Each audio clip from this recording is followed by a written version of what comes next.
దయచేసి వీడియో మాత్రం ఎక్కడ స్కిప్ చేయకుండా చూడండి. నేను విజయవాడ కనకదుర్గమ్మ వీడియో పెడుతున్నాను.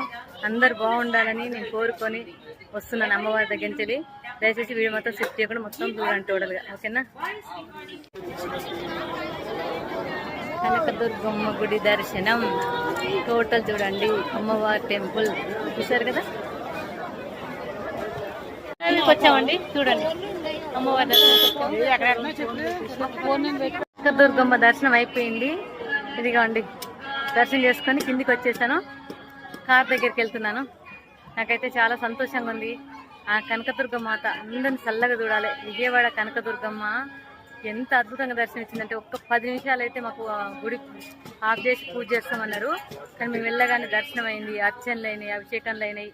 అసలు ఎంత సంతోషం అనిపిస్తుందంటే అందరినీ చల్లగా చూసే తల్లి కనకదుర్గమ్మ. ఈరోజు నేను రాను అనుకుంటే ఇంత దూరం వచ్చాను. నాకు చాలా సంతోషం అనిపిస్తుంది. కృష్ణానదిలో స్నానం చేశాను. చాలా సంతోషం అనిపిస్తుంది భక్తులారా.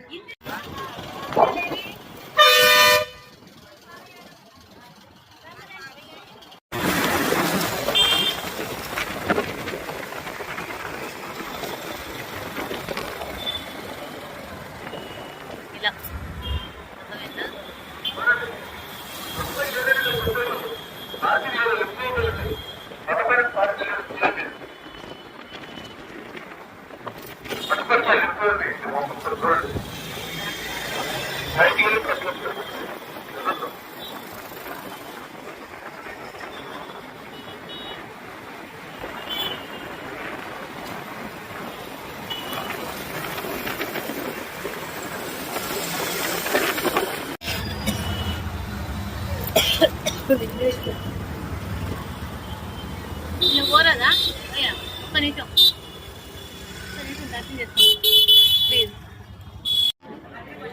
దయచేసి వీడియో మాత్రం ఎక్కడ స్కిప్ చేయకుండా చూడండి.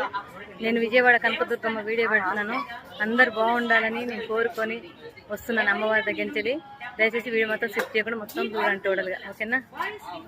ఇదిగోండి దర్శనం చేసుకొని కిందికి వచ్చేసాను.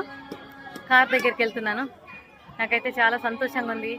ఆ కనకదుర్గమ్మ మాత అందరిని చల్లగా చూడాలి. విజయవాడ కనకదుర్గమ్మ ఎంత అద్భుతంగా దర్శనం ఇచ్చిందంటే ఒక్క 10 నిమిషాలు అయితే మాకు గుడి ఆఫ్ చేసి పూజ చేస్తామన్నారు. కానీ మేము వెళ్ళగానే దర్శనం అయింది, అర్చనలు అయినాయి, అభిషేకాలు అయినాయి.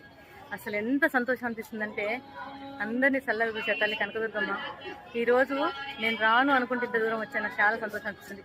కృష్ణానదిలో స్నానం చేశాను. చాలా